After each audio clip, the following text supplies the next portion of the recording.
К нам в редакцию обратилась жительница поселка Медвежка Усть-Илимского района.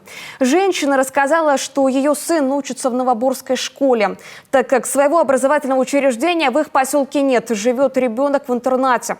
Ранее питание в нем было бесплатным, но с 1 сентября этого года родители должны оплачивать 40% от его стоимости.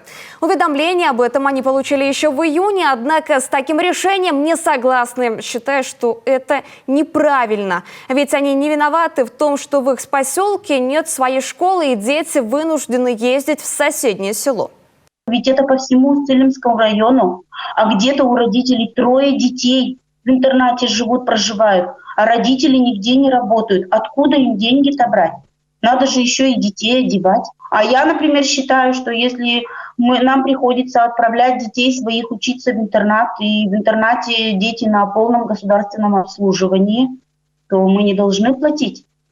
Мы мало того, что мы возим детей за свой счет домой, сами возим их лично, еще и платить за питание сейчас. Родительница обратилась за пояснением в Министерство просвещения РФ. Там, в свою очередь, обращение направили в региональные профильные ведомства. Минобрнауки сослались на 8 пункт 66 статьи Федерального закона об образовании в Российской Федерации. В нем четко прописано, что за содержание детей в образовательном учреждении с наличием интерната отвечает учредитель. В данном случае администрация Усть-Илимского района. Она имеет право устанавливать, снижать или не взимать плату за питание. До 1 сентября этого года муниципалитет полностью оплачивал питание в интернате. Сегодня же, как нам пояснили в администрации Усть-Илимского района, средств в бюджете на эти цели недостаточно. Так, стоимость питания в пришкольных интернатах с 1 сентября 2014 года 150 рублей в день на одного учащегося за счет средств местной казны. В этом году на эти цели в бюджете района заложено более 1 800 000 рублей.